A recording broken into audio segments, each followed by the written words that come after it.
Hi, good evening, good afternoon, good morning from wherever you're watching.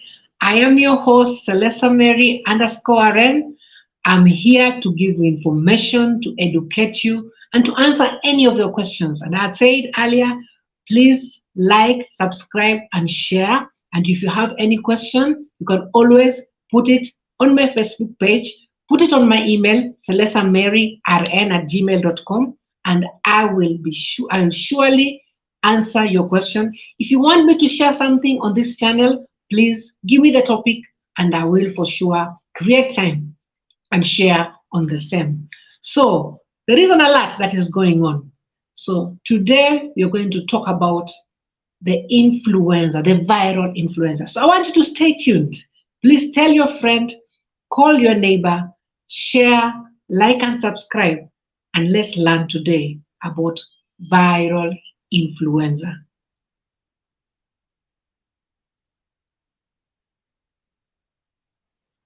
Well, you may be asking yourself, what is this viral influenza? What is this happening? What is this hula baloo? Some people are calling it homa. Some people are calling it just a disease, a bug, a common bug. And believe you me, you need to know about the bug because the bug is been moving on. It's affecting children, it's affecting the elderly, it's affecting even us who are adults. So it is very important that you get to know what about this because it is unique in a way. So let's move on. So viral influenza. This is a virus, and specifically it's not bacterial, but it is viral. Viral, you know, viral, between the virus and the bacteria, viruses are known to be very tiny. They're known to be the weakest. Yes, they can cause very virulent diseases. They're destroyed by heat. They are easily destroyed, but at the same time, when they get into you as a host, they can cause a lot of damage. So maybe let's go on to what are some of these? How do you transmit this viral influenza that the Ministry of Health has caused an alert? Now, one of the ways that it is transmittable is through coughing. So we need to have cough etiquette, which you're going to learn. How should we cough? When you cough, because the influenza, the virus is on your respiratory tract system, or into your mouth, you can easily cough it out and transmit it to the other person. Another way that you can transmit is even by talking. So you could be sitting near somebody who has the viral influenza already, and they're already having the symptoms. And as they're talking, and some people talk forcefully, and you'll find droplets coming out from their mouth, and they can also get into your nose and into your mouth. And you can also inhale them. So all these are ways in which this influenza is being transmitted. And you really need to be on high alert because people I know after COVID was declared it's no longer a pandemic, people kind of let their guard down. But there's a bug that is going on and it's affecting many people, and you need to know about it so that you can be safe. And as I promised you, I'm here to educate you, to give you information as much as possible so that you can be healthy, because your wealth is your wealth. If you're not healthy,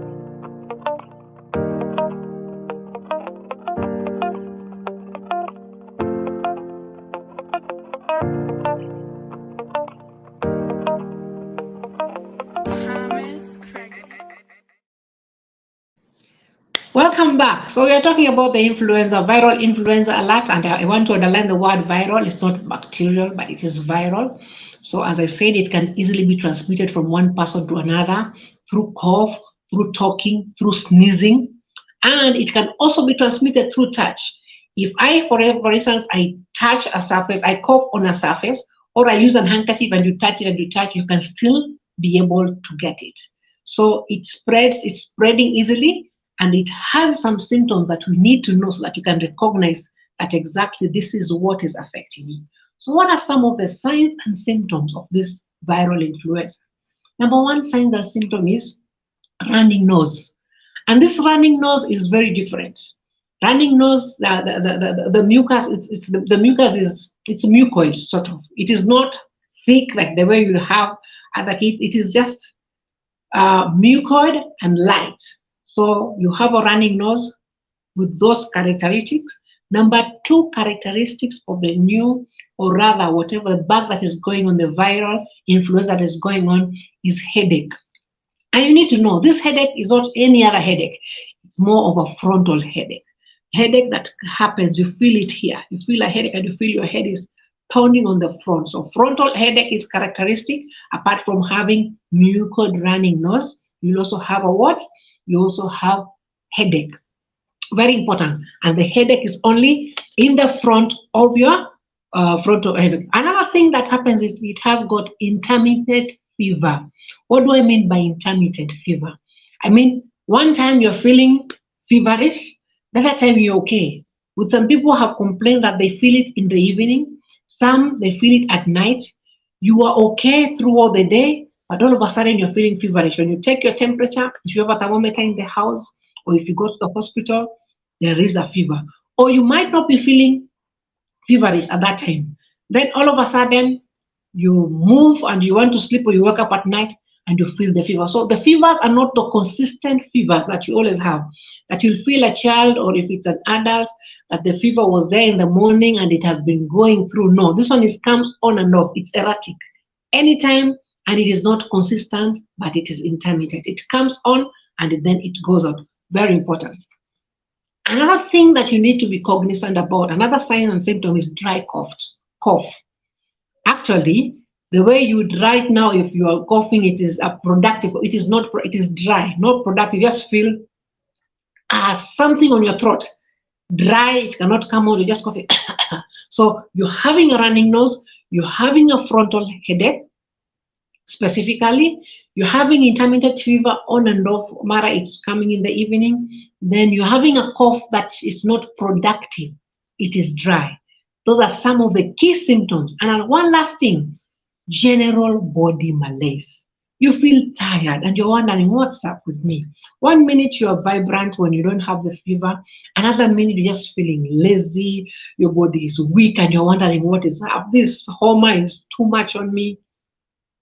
The viral influenza, and it has affected so many people. And if we keep on ignoring those symptoms without seeing a medical doctor or going to a health facility, then we are getting ourselves into big trouble. So again, signs and symptoms. Number one, mucoid running nose. Mucoid is the word. Frontal headache, dry cough, intermittent fevers that come on and off, and then general body malaise. You feel tired. You feel out of weather. Very important for you to know that. If you have and experiencing those signs and symptoms, you need to take action. And the action is not going to the pharmacy. No.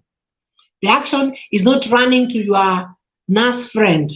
The action is not calling the doctor. The action is walking yourself to the hospital. That is why it has become an alert even with the Ministry of Health.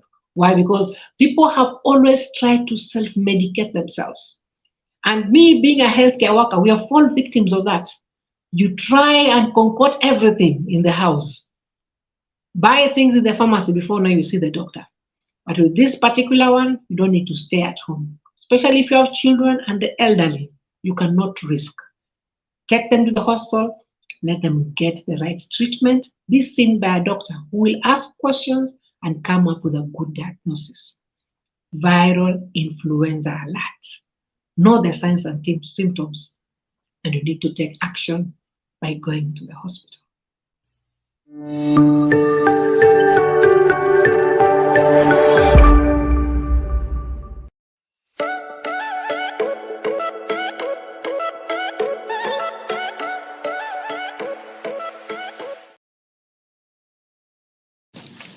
Welcome back to my channel, Celesta Mary _RN. And the RN means I'm a registered nurse who is trained and qualified, ready to give you information, to educate you, because I'm your educator and I'm also a mentor to many nurses and anyone who is willing to be mentored.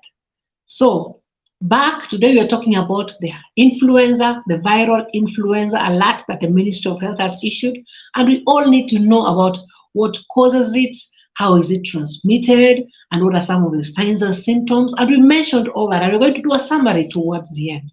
Now, my question is, how do you handle it? As I said in the previous talk, that you need to see a doctor.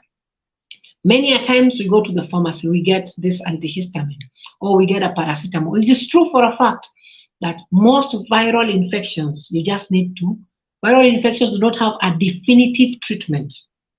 Why? Because of the way it features. Most viral infections, or majority, are treated by symptoms. If somebody is feeling a headache, you find they're being given paracetamol. If somebody is feeling maybe if not a fever, they have chills, or they're having rhinitis, or they're running nose, you find them being given antihistamine. But for this particular one, we're advising people, do not sit at home and pre-medicate yourself. Self-medicate. Do not give yourself medicine and say, I'm going to handle this.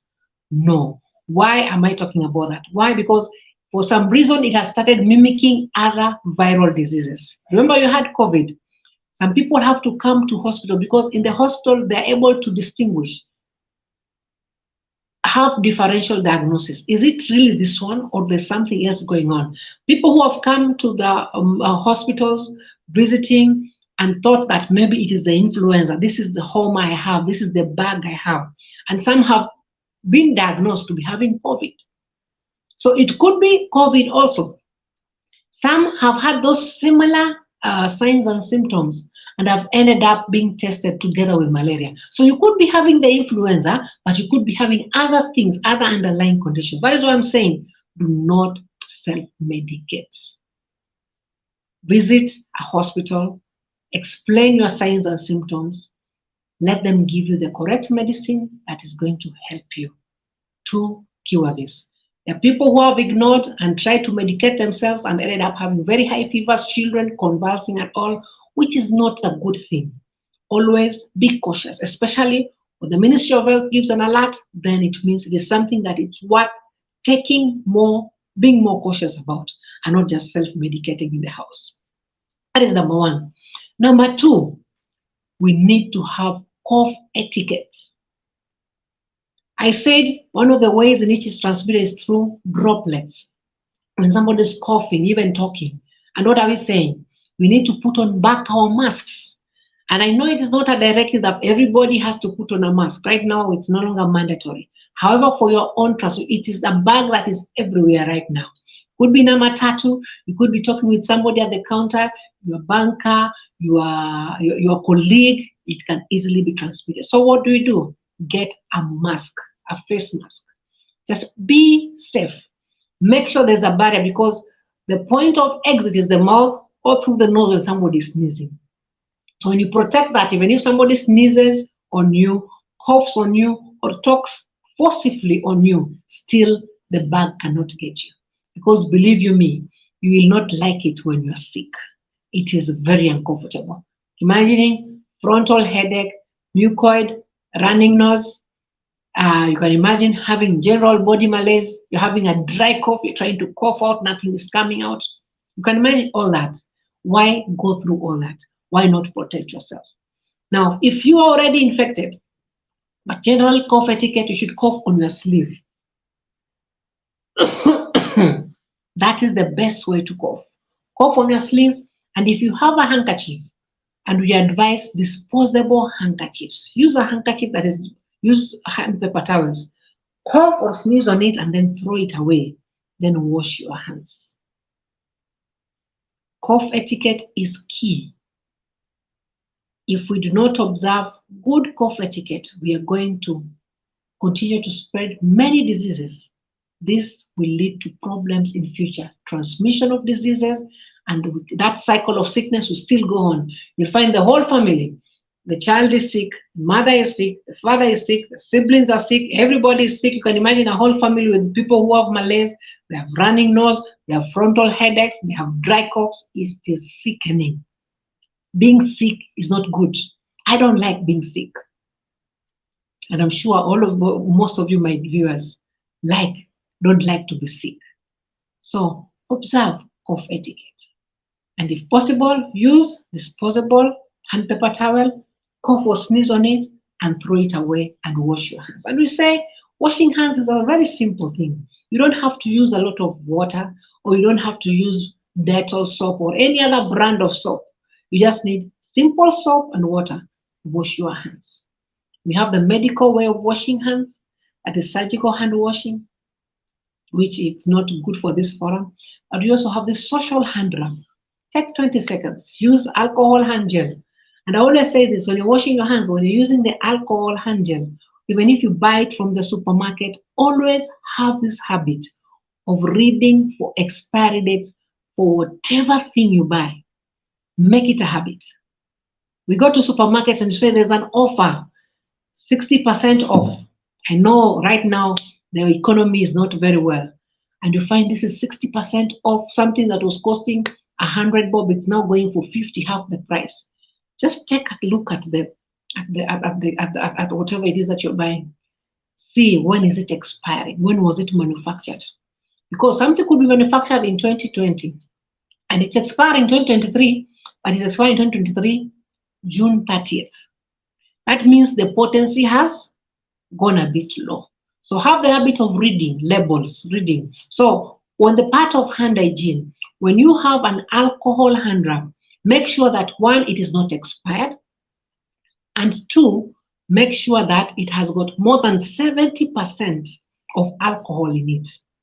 Why? Because alcohol is a medium that is used to help in sanitization, to kill a lot of bugs, especially viruses that are very tiny and are very, I always say they are they're easily killable.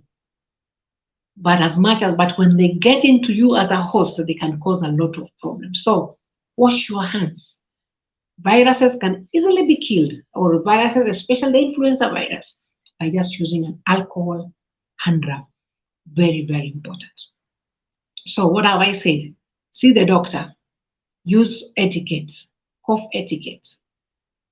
Have a mask in this time, because during this June, July, because of the cold season, you find that bug can easily spread more because it is cold. Keep yourself warm. I know it's ridiculous, and people have long pull necks. Keep yourself warm. Those are some of the things you can help yourself to protect yourself. And apart from keeping yourself or putting on a pull neck, putting on a jacket or a sweater, you need to take warm things. I cannot overemphasize the issue of using water. Warm water. Take warm, don't eat cold things, because those ones just exacerbate. They increase your chances of the virus not healing yourself. Remember, with viral infections, apart from now when you're being advised by the doctor on what you need to use, your body itself tends to heal itself. So, and how can you help your body heal? So keep yourself warm. Take warm water. Take vegetables, fruits. Those things help to build your immunity so that your immunity can be able to fight the virus. So the faster it is, the better. If whatever drug has been prescribed for you, take the drug as prescribed. I know people who don't like swallowing drugs. They say, I'd rather give me an injection. But do you know, in the medical field, we are getting more and more away from injections that are given on the butt. We are getting more and more into intravenous because of the dangers of IM. More and more drugs have been invented that can help just by taking it orally. So if you're told, take your drug before food, make sure before food you have taken it. Because if you take it after food, then bioavailability of the drug will not, the potency of the drug, it will affect its bioavailability. So it is important to follow the instructions that you're given. They're not just given for the sake of being given, but they're given that they may help you, and that the drug you've been given will be able to act and benefit you more. Viral influenza. How ready are you to fight it? How prepared are you to avoid its spread? How prepared are you to make sure that you're a vigilante, that yes, you are equipped to know how to fight it. Yes, you're equipped to know how to prevent it from spreading more if you already have it, you need to get prepared. You need to seek medical advice. Now, there's one more thing that I always advise. There is an influenza vaccine, and the vaccine gets readily available during this May, June, July. Because of the cold season, you find in schools being given, and you find most parents, some are hesitant. Oh, there's this flu vaccine being given. I don't want it. But vaccination is one of the ways also of preventing this, especially to our children. We who are big, who are much maturer, we can handle a frontal headache and a running nose and an intermittent fever and a dry cough. But you can imagine that small baby, the one who is going to school, who is 5 years, who is in PP1, the class 8 who is almost doing they are preparing for their exam. You need to be safe. As much as people always shy away and say, oh, vaccines are there for this and the other, let's forget about all the other things that people talk about vaccines. But vaccines are important. So get vaccinated, get your child, get the flu shot. I know at times, for some people, react differently.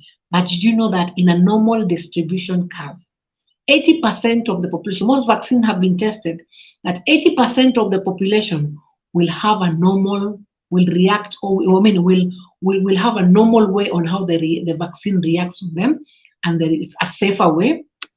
That is what it's normally done. 80%, my vaccine is safe. We have the 10% who the vaccine might not have any effect on them. And then we have the other 10% who will have effects.